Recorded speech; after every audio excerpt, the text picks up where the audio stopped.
Hi, everyone. Thank you so much for joining us today. I'm Jess. And I'm Sav. Welcome to Anna Diet Soda, episode 24, which we're calling Adventuring Through Anxiety, and you're going to find out why. Hi, it's Sav and Jess. Welcome to And a Diet Soda, an opportunity for people to celebrate their successes, share their failures, and hopefully give a little advice on all things relatable along the way. This community is for appreciating the little things and fostering positive mindsets and intuitive thoughts by talking to people, because chances are they've been through it too. So today's topic is all about, you guessed it, mental health, and more specifically, one woman's adventure to finding herself. We love these episodes so much, and so far we've only done one of them with just Jess and I, and so we're pretty excited to bring someone so lovely in on this conversation today.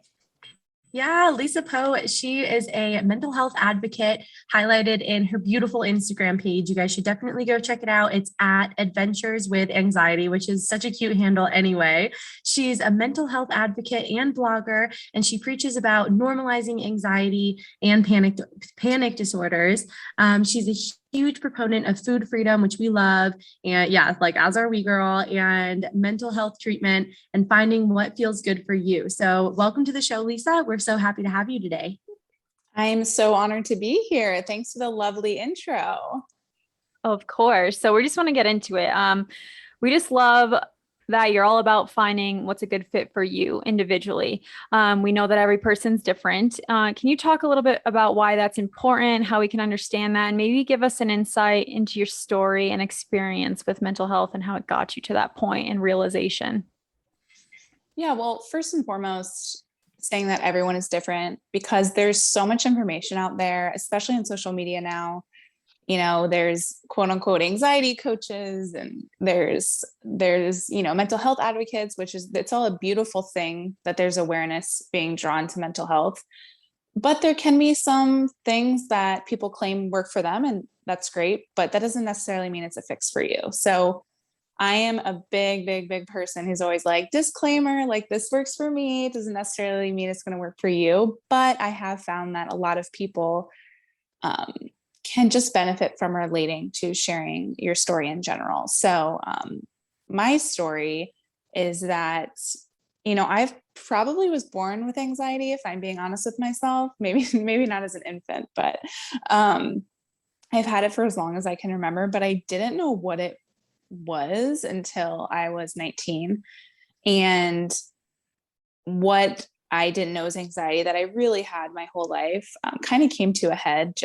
I was in my undergraduate career at UF, and I was driving my friends to a football game in Jacksonville. If you're a Gator or a Georgia Bulldog, you're probably familiar with Florida, Georgia.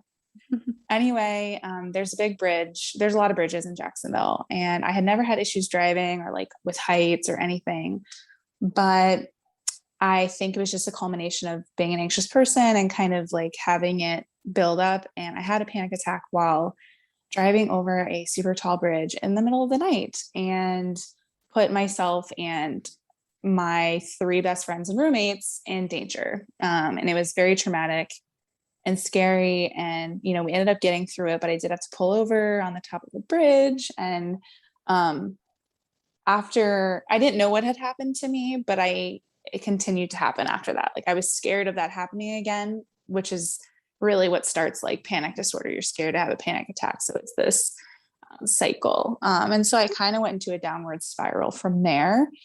And it got really bad for about 6 months. But since then, I started going to therapy, started taking medication. And I just did a lot of like secondary research and have come to a much better place. I'm now 30, so that was 11 years ago, which is really hard to stomach, but I've grown so much and I have found a platform, although small but mighty, I'll call it, with Adventures in Anxiety. And I just share my story and try to normalize these conversations. That's amazing. I can't imagine how scary that first episode must have been for you, especially growing up not experiencing really any kind of anxiety like you were talking about, and then all of a sudden having this full-fledged panic attack with people in the car. I mean, I can't even imagine how scary that was for you. Yeah. It's weird because like when I describe it, with other things that go on in the world and other things people deal with, it seems small, but in the moment, it was very traumatic for me. And it was definitely something that changed my life. You know, at the time, I thought it was for the worst, but you know, I do see the silver lining now, but it did take a while. But yeah, it was really scary. And looking back, I think I had mini or like panic attack moments when I was younger. Like I can kind of think of a few different scenarios where I thought I was just short of breath, or like, oh my God, I'm really hot, or like, mom, my chest, like it hurt, you know, but I didn't know what anxiety was.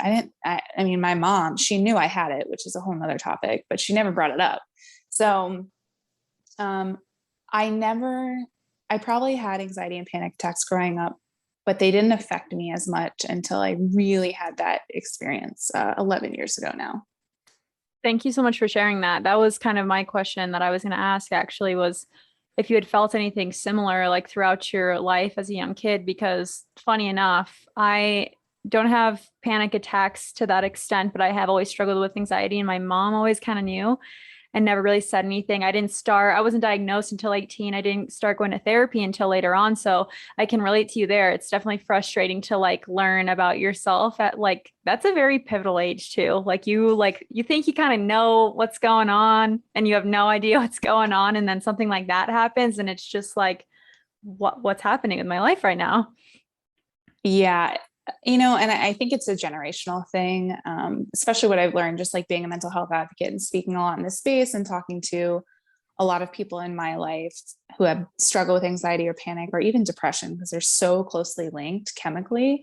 But it's really interesting to me because as I was dealing with this getting older, you know, 19, 20, now I'm 30, I've asked my mom so many times, like, didn't you notice like something was off? Like, I mean, you didn't notice that like I would like my palms were always sweaty, or I was always nervous, or like I was scared to be late because I was scared to like disappoint anyone.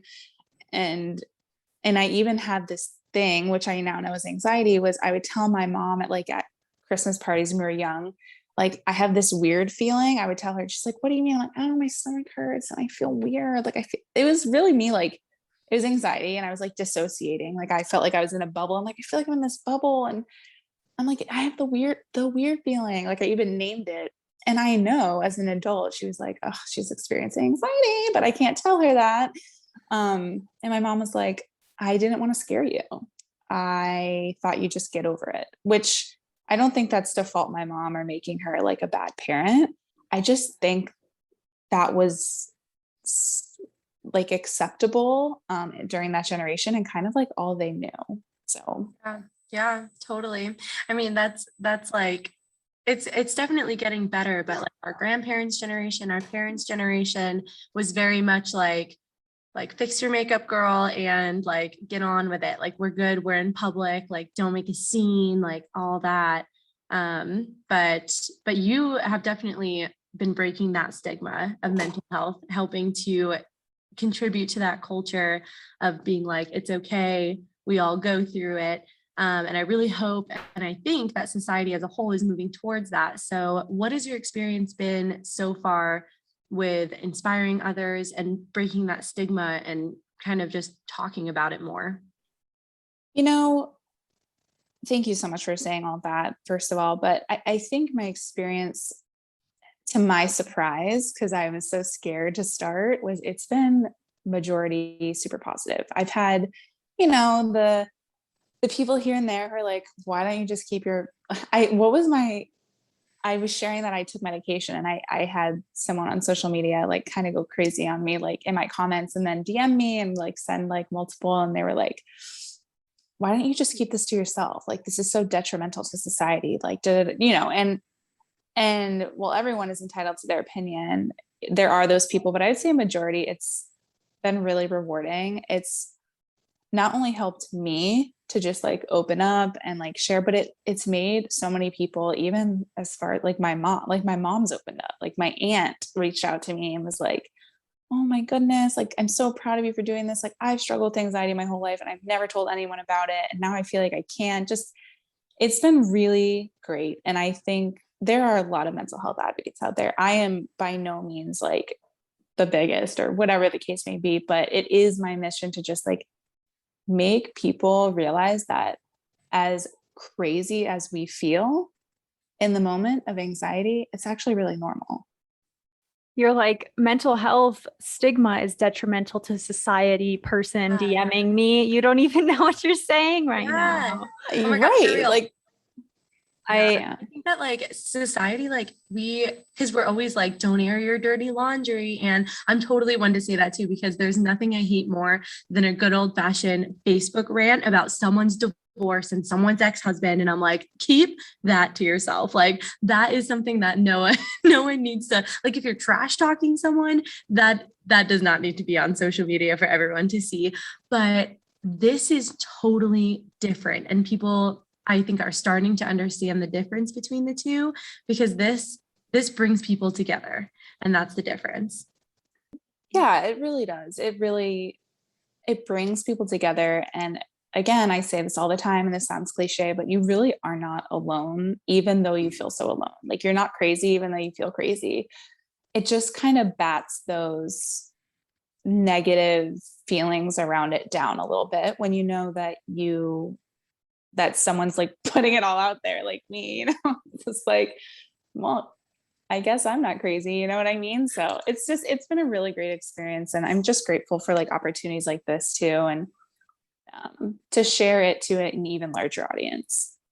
Absolutely. And it's the cool thing about social media is being able to like meet people from all over the world, like the country that you just like wouldn't have the opportunity to meet, but who experience such similar things as you. So there's beauty behind it. So I commend you for ignoring the haters, because there's way more people that feel the complete opposite than that. So with that being said, you know that our like overarching theme is nutrition. So this is exciting because you understand how nutrition can impact how you feel, but you also understand food freedom and not restricting yourself, and how detrimental restricting yourself can also be to your mental health. So we just want to hear a little bit about that journey as a whole, and like what got you to that point, because I feel like from the people we've talked to, like it's a roller coaster to eventually be like, I'm just not going to do this to myself anymore because it makes me feel worse. So we really want to learn about that from you. Yeah, I know you guys I love everything that you guys do, especially the name of your podcast, because it's kind of similar to like my approach, I guess. Again, I'm not a nutritionist or anything, but I very much have been through it, which I think a lot of women in our generation, like women specifically in our generation, have probably dealt with some level of body insecurity, or how much they're eating, or being obsessed with their way. I think that's very common.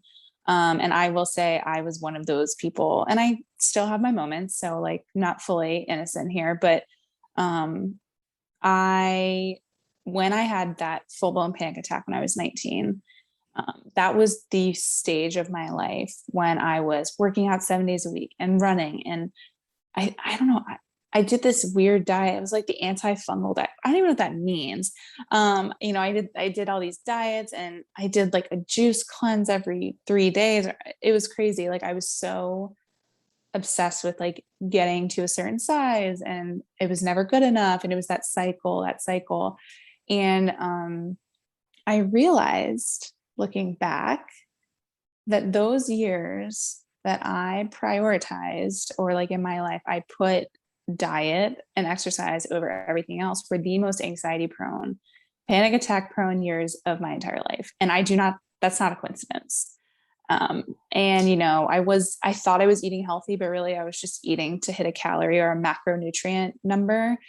Whereas over time, it's taken a long time, because it still is a little bit of a struggle for me to like be okay with being a bigger size or whatever the case may be. But I'm so much happier now. And I realized that my journey to finding food freedom, or whatever you want to call it, just living, like just eating, whatever you want to call it. I've had my ups and downs, and I would say my last attempt at like a real diet was before my wedding. I started a like counting macros again, which I hadn't done because I was like, I wanted to move away from that. This was 2.5 years ago. And I was about 2 weeks in, and my now husband, who was my fiance at the time, was literally like, Lisa, this is all you've talked about, like your macronutrients every single day for 2 weeks.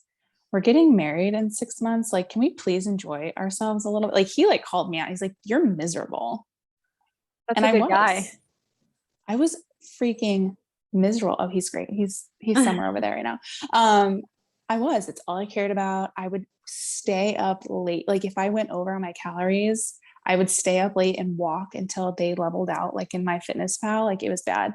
And so that was my last ever like attempt or whatever you want to call it at a true form of a diet. And since then, I've just kind of found my happy space or my happy size or whatever you want to call it. And I say this thing on TikTok all the time that it seems to get a lot of traction and I love it. I have lunch dessert every day, like dessert after lunch.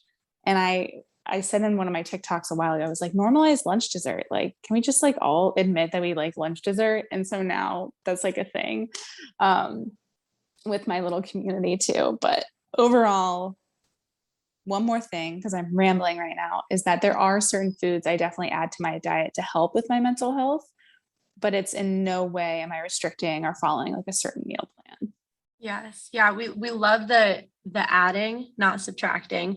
And this conversation is fantastic because we have talked time and time again about the importance of eliminating diet culture and the mental health surrounding that, but never has our mental health conversation taken this direction before. Like this is mental health in its truest form. Like we have talked about disordered eating and eating disorders, but I feel like these are like same, but different. Like these are different concepts, like so much more focused on mental health with like a little sidekick of the nutrition in there and how that's affected you. So I'm really happy that we're talking about this today because I think that a lot of our listeners are going to be really comforted to hear what you went through.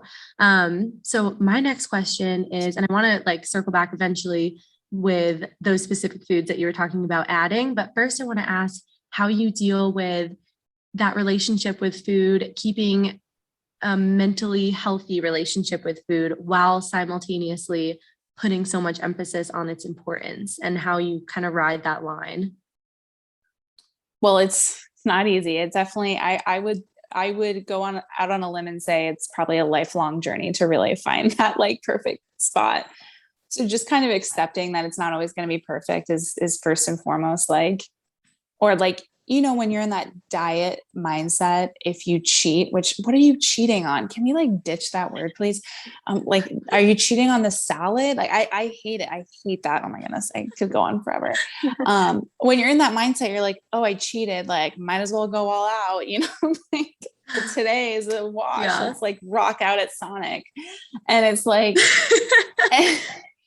instead of that all or nothing mentality, it's just kind of switching it to like, if just allowing yourself to have the things you crave so you don't go crazy at a later time. And instead of restricting things you don't want, just have them. And it makes them that much more normal, So listen, I will never turn down a chocolate chip cookie. That is my favorite food. I don't care if people say it doesn't count as favorite food because it counts.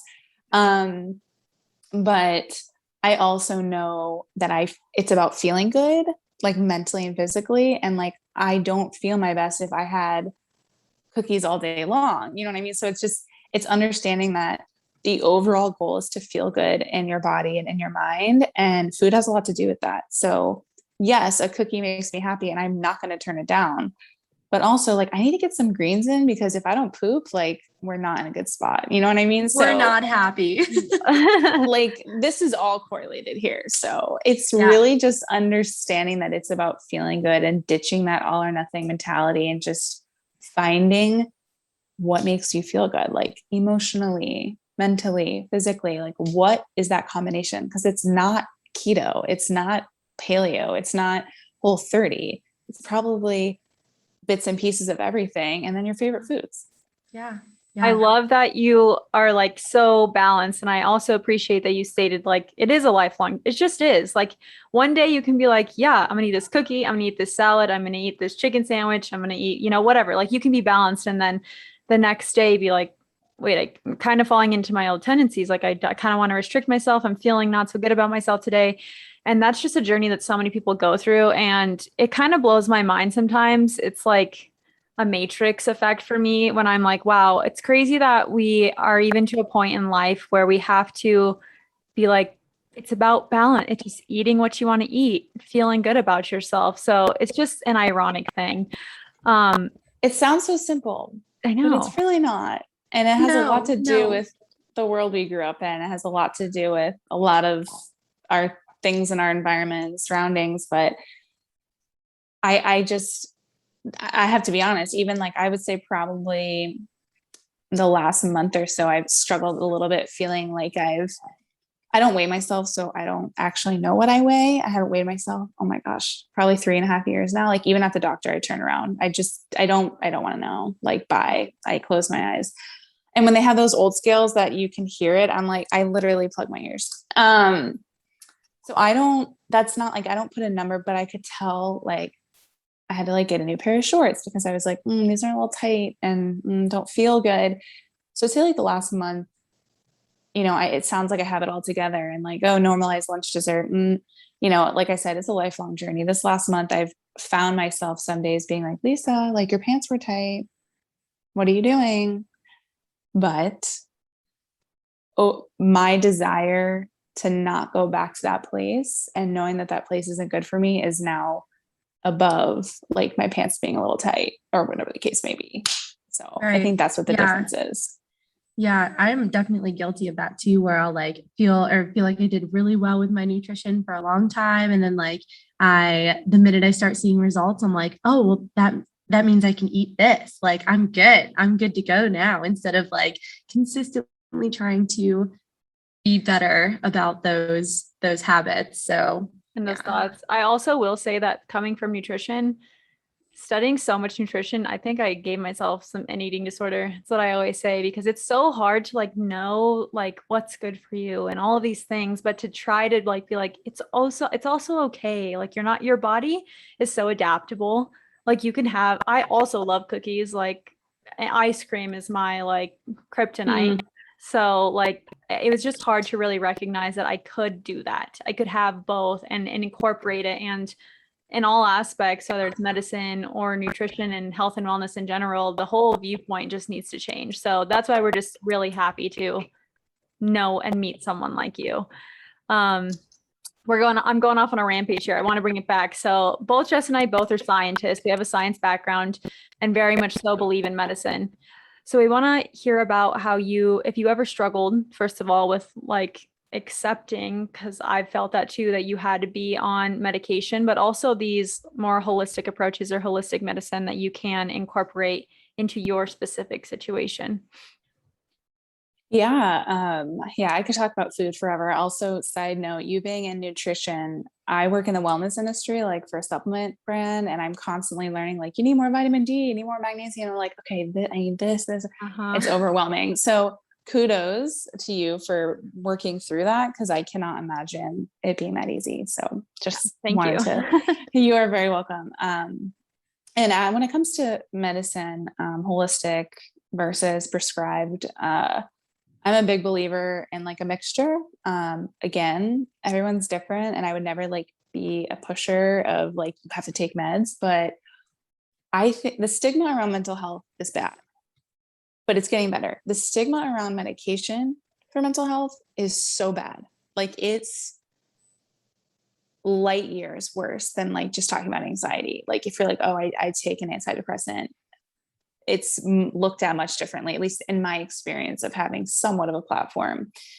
But I do take an SSRI, which is a selective serotonin reuptake inhibitor, if you want to get really sciencey. But in a nutshell, it is classified as an antidepressant, and it just works with the serotonin in your brain to feel better if you struggle with an anxiety disorder. It doesn't work for everyone, but it works for me.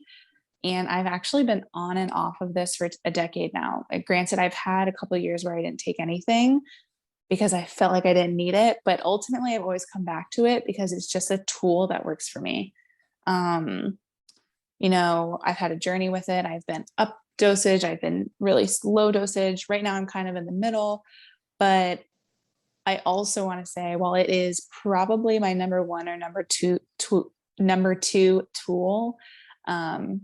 it's not like the be all end all. It doesn't fix everything. Like, you're still have to work at it from a holistic side. So, when it comes to that side of things, therapy is a game changer. And when I say therapy, I don't necessarily mean you have to spend $150 with a therapist. Like, maybe to you, exercise is therapy, or maybe to you, expressing yourself through art is therapy, or maybe to you, journaling feels therapeutic. Like, granted, do I think a professional is like probably one of the best options? Yes, but it's not accessible for everyone. So like, finding what feels therapeutic to you. And I actually don't love the word exercise or diet, even though I've said them a million times already. Just move, like movement, like just move. Let's just like change the word workout, change the word exercise. Just, I'm going to go move like in some way, whether that's walking your dog, stretching, foam rolling, riding your bike. I started playing tennis recently. Phenomenal exercise. I just said it. Phenomenal sweat time. Sweat time, glisten time. Don't cut that out. I can. But so movement that feels good for you, that you don't feel pressured doing. Like, I used to go to Orange Theory, and shout out to anyone who does Orange Theory. Like, kudos. I praise you. It was not for me. But I would force myself to go because I felt like I had to for some reason. And then I'm like, why am I doing that? Why am I waking up at 4:45 in the morning to go to a 5:30 burn, whatever they were called? Like, this is horrible. I was like miserable, so I don't, such weird things we do. So yeah, holistic side of things, therapy in some form, movement, food is really important, incorporating greens and healthy fats and things that are good for your brain, because ultimately it is mental health, right? And I'd say like the last like holistic piece is just finding your support system and kind of like defining them, like in a sense of like, maybe you have a best friend, but they don't really get anxiety. So maybe you feel a little judged talking to them about that. Let's find someone who maybe you aren't as close with, but can understand where you're coming from. And you can like really feel comfortable opening up about that too. So I'd say like those holistic practices and in conjunction with my medication has like put me in a really much better place. That's great. Yeah. And we also, I remember like in our intro call, we talked about meditation and how you were like, no, that's not me. That's Listen, not you. It doesn't work. So yeah. And that's not for everyone. So what do you do on like those day to day, like what's your version of meditation? probably walking. I have really grown to love walking. Listen, meditation, I think the hype is a little too much. When things are like, is it like worth the hype? Like, I'm sure it is, but like not for me. I do like guided meditation, which is really just like music. So I don't know. But yeah, meditation is not, I can't sit there, it hurts my back.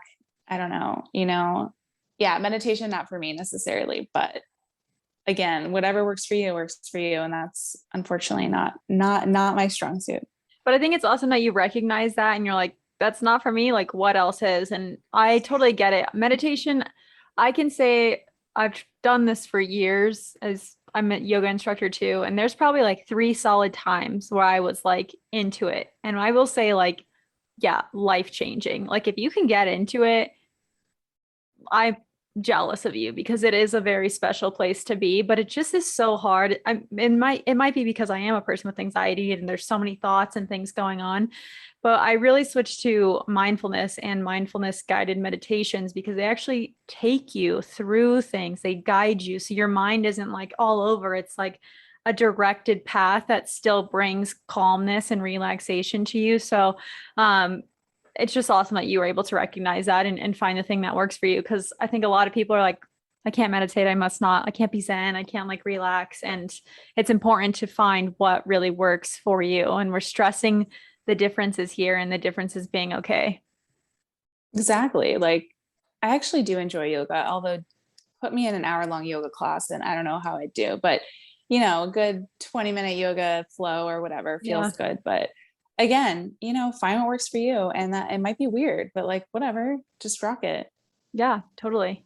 So we've talked now a little bit about just, the power of thinking in general and how it can literally, I mean, it can change your brain chemistry, but obviously it's not going to cure anything, but it can help the way you feel when you're talking to yourself in a more positive light. But how does this relate to your life and your experience with mental health, diets, eating, movement, anxiety, whatever it may be? How does the way that you directly speak to yourself impact your everyday life? I could probably work on that a little bit. That was the best answer. Yeah, I wish I could tell you that I got that down, but my self-talk can be a little bit rough sometimes. I will say what's helped me to flip that script a little bit when it comes to like how I speak to myself or think about myself is just writing things out and kind of like almost forcing myself to talk to myself in a nicer way. If I am someone with anxiety and I'm a worrywart and I'm also a perfectionist and all the things that come with like high functioning anxiety.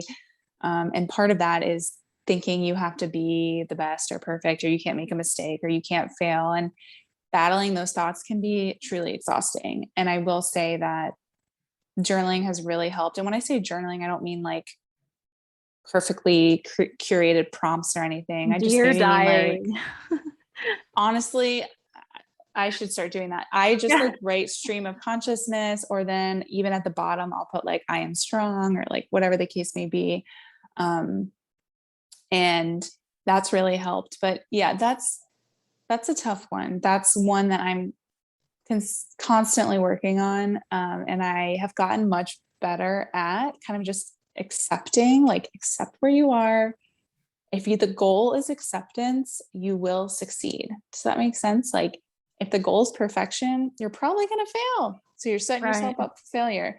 If the goal is loving yourself all the time, listen, preach. Like, I wish I could do that. Probably setting yourself up to fail a little bit. But if your goal is to like accept where you are, that's kind of doable. You know what I mean? Yeah. Oh my God. So well said. Amazing. Thanks. I think a Beautiful. lot of us experience that. It's just it's another thing. This concept is beautiful to talk about and it like does bring people together. But I feel like at the end of the day, it's still, we're all going to be working on it for the rest of our lives. And that's okay too. That's the part to accept too. It's like, we're going to do this and it's okay. It's okay. Some of us are going to get there faster than others. And some of us are going to take a lot of steps back, but that's okay. It's just kind of, like I said, it's accepting that. So yeah, we're definitely on the same page there. Right. And the important part isn't that it never happens to you again. The important part is your reaction and your mindset when it does inevitably happen again. Exactly. Like if I look back, like I still get anxious. Like I'm not like free of anxiety, probably never will be. But now, instead of being so hard on myself, or now instead of being anxious for a full day, I can like kind of calm down quicker. And I'm like, okay, like this is just a moment. Like it's a shorter amount of time. So it's like, doesn't mean it's never going to happen again. Or it doesn't mean like you're free from, or, you've perfected something. It's just like, you know how to deal, and you've made that shows even just like a little bit of progress. Yeah. Jess told me this thing yesterday, actually, because my anxiety is all over and she's the one who has to deal with it. But she told me, wait to worry. And I was like, what a novel concept. Like, but wait to worry. Wait to worry. I don't know. I think that's what I said. I was like, I'm going to get that tattooed on my wrist right here. So I see it every day, because I worry about everything always, like 10 years in advance. So when she told me that, I was like, whoa, like it was the best thing I've ever heard. Wait, where did you get that? And you should tattoo it on yourself. I know. I want to say that my mom used to say it when I was a kid, but she'd probably be like, I don't remember saying that to you. I just feel like I've always said it. I must have heard it from somewhere, but because it kind of flows off the tongue too. It's just like, just wait to worry, wait to worry. Well, it's really funny because like I think a lot of my really bad anxiety moments are always like there's something in my head that's like important in the future, big in the future, even if it's like a month away, it creeps into my head like every day, no matter what. So like it's the worry that just like builds up. So yeah, I probably need that tattooed as well. Yeah. Probably right I love here. it. Like you can, yeah, I don't have it trademarked. You can do it. Only if you quote me, it'll be like wait to worry, and then underneath it'll like be like quote Jess. I will absolutely always quote you. As long as you quote me on normalizing lunch dessert, I think we can find happy ground there. I love that. Beautiful. When I went to your TikTok, I was like, this is awesome. She like has the trademark. I'm like, get it, girl. This is I perfect. actually don't. That's just an emoji, but like we'll say Oh. that I do. I love it. Yeah. That's awesome. Oh my gosh. Don't tell TikTok. Yeah. Okay, so we're gonna get into some questions from viewers today. This is kind of like wrapping up towards the end of our podcast here, and so these are a little bit more specific, a little less, a little more like what can we do at home? Like what are some really attainable things? And so the first one is, what are those specific foods that you prioritize for your mental health? I know you mentioned veggies. I know you mentioned lunch desserts. So what are kind of your go-tos? Food. Okay. So like I said, it's really a balance of like feeling good, feeling happy, but also like physically feeling good and like being regular and being hydrated and all those things. So I try to get greens in at every meal if I can. And sometimes that's impossible. So like just once a day is like a good goal for me. But again, I don't shame myself if I don't get it, but I just feel better if I do. So some type of green, whether that's like spinach in a smoothie or like arugula on top of pasta, like you'll literally see people make fun of me. I'll have like baked ziti and then I'll just like throw arugula on top. It tastes good, by the way, but like it's just like to help my digestion and just feel better, because if I don't feel good, like I don't feel good. So just greens in some capacity, whether, that could be snacking on cucumbers or celery or whatever, or broccoli. Or that could be throwing arugula randomly on top of tacos like I did yesterday. Just finding that. And then healthy fats. I feel like this is so like overdone saying this, healthy fats. But really the omega-3s and the good fats are good for your brain health, which is mental health. So, throwing an avocado in here or there. Love nut butter. Cashew butter is my preference. Also never going to say no to peanut butter. Almond butter is bottom of the totem pole, in my opinion. It's kind of trash if you really want to know. So Just Lisa over here spewing the facts. Yeah. I mean, tell me I'm not. It's very grainy. It's like a grainy. It is inferior. I like to other nut butters. Peanut butter and cashew butter a lot too. I like sunflower seed butter is really good. Yeah. Oh, that's good. It's like nut free. Yeah. For like mild. Also good fats. Also good fats. So yeah. So healthy fats, greens. Actually dark chocolate and like the antioxidants in it is really good for you. So like I'm never gonna say no to dark chocolate. So pretty much chocolate every day. If I don't have it, probably not as happy as I could be. And just real like thing, people. It's a real thing. Listening out there, get some dark chocolate. It's real, right? Nutritionists, antioxidants, flavonoids, whatever the word is. And then let's see what else we got. Making sure I have enough protein too and fiber in my diet. Again, I feel like I'm putting a lot of parameters here. It's just little reminders here and there. Like, did I have greens today? All right. And now it's just a habit. Like, I'll get some avocado on the side, or like, yes, I'm having dessert. Not really a question.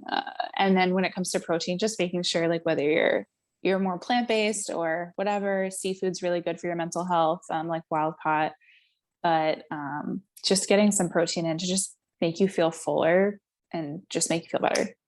So I don't know if that helps, but those foods. Just a lot of, it's so many things to think about. It seems like at first, but when you try one thing. You're like, I'm just going to try to add the avocado or the nut butter for a while. Okay, I have that in my routine now. Let's grab something else. Let's just taking it day by day. Yeah. And it kind of like just starts to like happen. Like, I'm saying this to you guys. I don't even think about this stuff.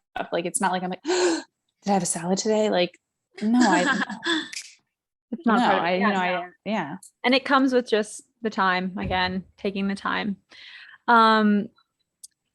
So last question, I'm going to combine these two. Let's say for someone who's just kind of lost in their mental health, doesn't really know where to start, whether that be some mental exercises or beginner holistic approaches or talking to someone, what is it that you could recommend as a person with your own experience to someone who's really new to learning about themselves and what they can do? This sounds really simple, but honestly, a lot of people don't do this. Just like getting out of your head, whatever those feelings, like you don't feel good, you're depressed, maybe you don't even know what it is. Just like a lot of people tend to internalize or like hide it, think it's going to go away. But getting those, whatever that discomfort is, out of your head and either onto paper. I mean, I highly recommend talking to somebody, but some people aren't comfortable. But just getting it out of your mind and telling someone or writing it down, because that's kind of where your journey starts. It's how you're going to understand what's going on. Maybe you, like I said, when I was little, I called anxiety that weird feeling. Well, if my mom was like, what is that weird feeling? You know, she actually asked me that. I'd be like, my stomach hurts, like my chest feels weird, like I have, and then you start to talk about it, and that's when you start to learn, or someone could help you be like, this may be anxiety you're experiencing, or I feel that too, like that's not that weird, so just getting those feelings out, whatever they are. If you're super lost, finding someone you can trust, or finding some sort of outlet for you, and just getting out of your head is number one. It sounds like super, actually it sounds hard, because it can be, and being vulnerable is really hard, but that's like the first step, in my opinion. It doesn't have to be on Instagram. Like, it doesn't have to be crazy. Like, maybe it's your best friend, maybe it's your dad, maybe it's your mom, maybe it is on Instagram. Maybe it's your dog. It really just helps to say it out loud. Exactly. Like, you're like, I don't feel great. Well, think about it. Like, are you feeling sad? Are you low energy? Are you fatigued? Are you tired? Maybe For you're me, just getting your period. Seriously, for me, it was when I started to realize at a young age that I started to feel these things that you're explaining. I always did this as a kid, like making different patterns with my fingers. And one time I saw this kid doing it, and I was like, you do that too? Like, I thought I was just this crazy person that would like do this. And it blew my mind. And for the first time in my life, I was like, whoa, like I'm not as crazy as I thought. Fast at it. I'm trying to do it as I you just do like it. always like, and then I'd skip like literally patterns, and it's like an OCD thing. Like I have to finish the pattern. And it was just like a way, it's just something as anxiety to like put your mind onto something else. I think like that was just my thing. And so but once you saw, you're like, it's almost like sharing it a little bit, even if you didn't approach that person, you're like, wait a minute. Yeah. Because when you first experience really intense anxiety, it's hard to explain. It's really hard to explain. Sometimes it's not that physical, it's more mental. Sometimes it's more physical, less mental. Sometimes it's emotional. Sometimes you feel numb, like it's bizarre. Mm-hmm. But so you feel like no one would understand, right? You're like, well, you don't get it. Like, I just feel this way or whatever. But actually, if you just get it out of that head of yours, I think someone's going to understand. You know what I mean? I think someone, and if they don't understand, they'll at least listen and help you become more self-aware of what's going on. Yeah, absolutely. And if we could just ask, can you summarize that in a sentence? Because we're actually going to use that that is this week's challenge. That right there, everything that we just talked about is perfect. It's exactly what Lisa embodies, what we try to get across. And so I just take it away, Lisa. So this week, I challenge everyone to share how they're feeling, whether that's a story, whether that is emotions, whether that is whatever the case may be. Share your story to start your journey to being free from mental health issues and obstacles. It's share your story in some way, whether that's calling someone and talking to them about how you're feeling, whether that's calling someone and asking how they're feeling, and then maybe going back and forth. Share your story, because I say this a lot, like this is sharing my story set me free. That's literally how I started to heal. And I just want to encourage everyone here to find a comfortable way to share theirs as well. And that's the challenge. Amazing. It starts right here. Go. I'm just kidding. Yeah. It's so beautiful. I'm like teary-eyed. It's true. Once you start to like just release it and you're just like, you're not alone, you just feel better. You can live your life. So thank you so much, Lisa, for everything today. We love chatting with you. We appreciate sharing your story, being so vulnerable, discovering ways to be more open and loving towards people, things to eat, all of it. We just appreciate all of it. Your message is so important, and we hope people feel inspired by you, because we sure do. Thank you guys so much for having me. It was wonderful. And I always say this, but my DMs are open if anyone needs to chat. And I'm just grateful to be here. So thank you guys again. Amazing. You can find Lisa on Instagram and on TikTok at Adventures and Anxiety. Of course, we'll put her in the show notes where we'll tag her and everything. You guys can find her easily. And to become a part of our family and community, join us on Instagram, Facebook, Twitter, TikTok, YouTube, everything at And Diet Soda. So thank you again, Lisa, and we will see everybody next week. Thanks for listening. We hope you were able to give yourself a little love today. You deserve it. Be sure to subscribe to this podcast and check us out on social media for weekly conversations and attainable challenges for your health.